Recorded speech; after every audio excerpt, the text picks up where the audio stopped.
Yo, my hair is a mess.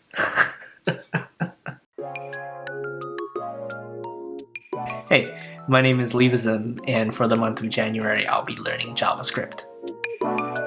So what are my videos going to be about? I actually just want to start vlogging my progress through learning web development. I've been following the Odin project curriculum to learn the front end and the back end. They have lessons for HTML, CSS, and JavaScript for the front end, but they also offer courses for Node.js and Ruby on Rails for the back end, which is nice because you have all these options and it covers pretty thoroughly what you need to become a full stack developer. And for actually taking notes and keeping track of my progress, I've been using the application called Notion. Notion is this all-in-one workspace that allows you to plan and organize your projects and goals. Notion also has a bunch of other great features that make it a really amazing application, but for my purposes, I use it to take notes and track my progress through the curriculum. So my vlog isn't actually starting at the beginning of my progress in learning web development. I've actually been going through the Odin project for about a year now. I'm about a quarter's way through it. I'm approaching the end of the Ruby course and I plan on completing it, but something came up. So I wrote a Discord bot in Node.js a few years ago when I was learning the basics of JavaScript. It's been running on an Amazon cloud server, and it's been actively used on my Discord server, but it needs some updating or a complete rewrite, to be honest. And I don't want to just dive back into it and write another crappy bot. I think it's a good idea to go learn JavaScript beyond the basics and then rewrite it with the proper knowledge. But before even getting back into JavaScript, I've realized that I need to reorganize my notes. I've been taking my notes on Notion and organizing them by the lessons from the Odin project, but the issue there is that my notes are buried deep within the course pages, which makes it difficult to find the key ideas and important code snippets. It means that I'll need to go through like 3 or 4 different pages before I find the reference or note that I'm looking for. I actually don't know exactly how I'm going to organize them yet, but I hope I don't take too long to figure it out.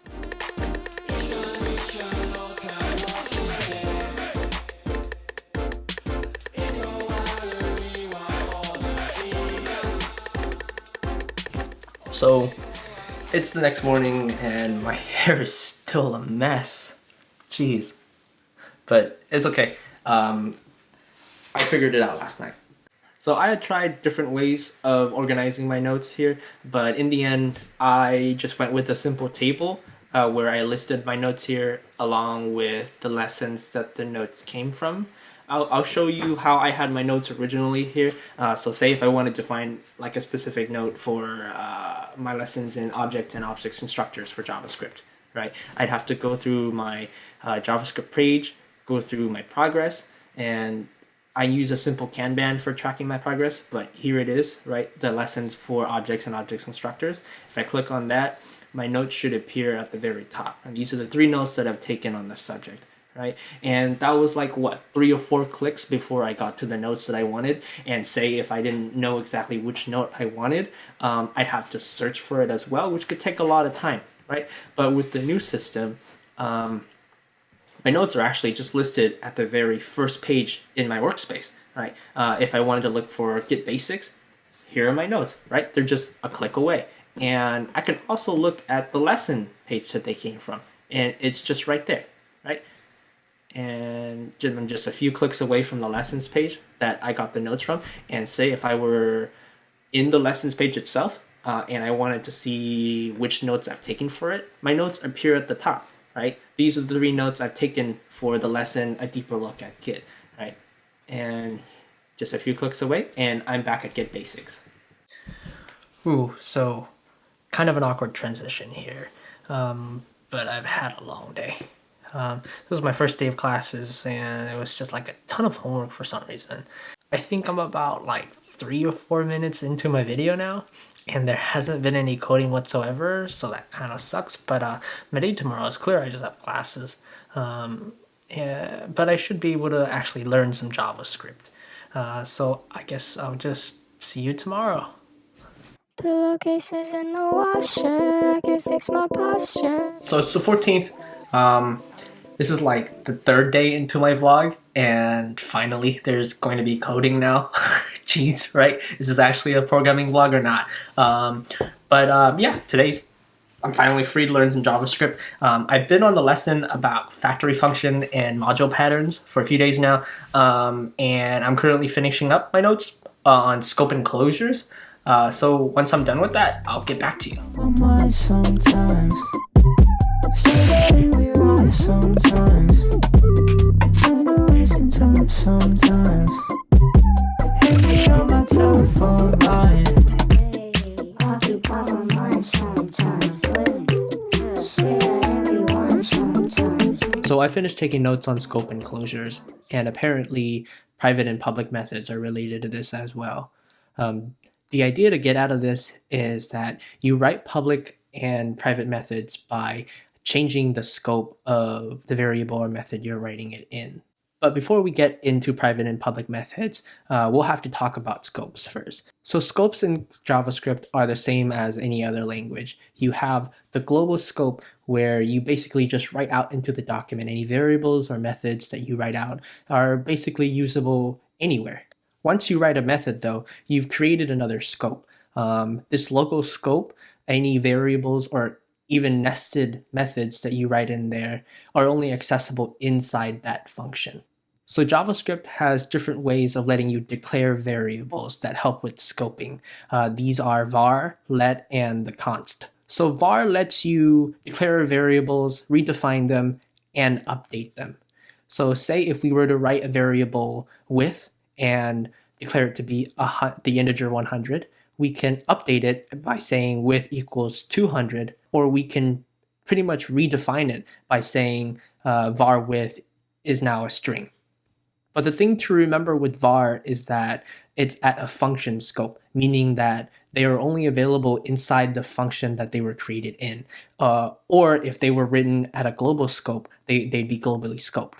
So say if we wrote a function setWidth, and inside it, we declare a variable width to be equal to 100 and let that function just log it out, right? If we call the function setWidth, of course, it would log out 100, right? But say if we were to, in the global scope, log out the variable width, we'd get an error, right? This error comes up because the variable width was defined inside the local scope or the function scope of the setWidth function. Now say if we were to declare the width variable in the global scope, but don't assign anything to it, but inside the setWidth function, we finally assign a value to it. Right? Now if we were to call the function, we would get the integer, and if we were just to log the variable, we would also get the integer. But that isn't something you normally do. You want to keep variables inside your function. It's good for organization and security. Right? Next, let's also talk about let. Right? So let's take a look at this example here. So we use var to declare a variable age and set it to an integer, and then we write an if statement. Now inside that if statement, we use var again to declare another variable, and that variable is dog ears. Of course, in that if statement, we'll be able to use the variable dog ears. And you'll notice that in the global scope, we'll actually be able to use the dog ears variables as well. That's because dog ears is declared with var, setting it to the function scope, but we didn't write a function here. We actually just wrote a block. And this block is in the global scope. That's why we're still able to use the dog ears variable. Now this is where we can introduce let, right? We can declare variable with let and have it stay in the block scope. So if we were to change the variable dog ears by declaring it with let, then we won't be able to log dog ears in the global scope. That's because we declared the dog ears variable with let, and let is block scoped, meaning the variable scope is only contained within the squiggly brackets of a block. And in this case, that squiggly bracket block is of the if statement. Now we can take a look at lexical scopes. Lexical scopes is basically a function nested inside a function. So any variable declared inside of the outer function can be used inside of the inner function. And that's it. Lexical scopes are pretty easy to wrap your head around, but it allows us to transition into closures. So closures are created every time a function is created. Closures give you access to an outer function scope from the inner function. You can use closures by writing a function that returns another function. Now, if you were to call that outer function, it wouldn't return anything because that function is basically just returning another function. But if you were to assign the outer function to a variable and then call that variable, you would get the result of the inner function. Now we can finally get to private and public functions. We use closure to write private and public functions by following the module pattern. So the module pattern is you basically declare a module, and that module is basically another function. And inside that function, you're returning an anonymous object that has a method. And this return statement is what returns our public methods. This is what is called namespace. Namespace is like a technique to avoid collisions with objects and variables in the global namespace. It's used to organize your code into easily manageable groups. Although JavaScript doesn't have a built-in support for namespaces, you can use closures to achieve a very similar effect. So in our code here, our module basically takes care of our namespace and can contain as many methods as we want. Here, we'll see that our module has 2 public functions. And we use those functions by calling our namespace and then the function itself.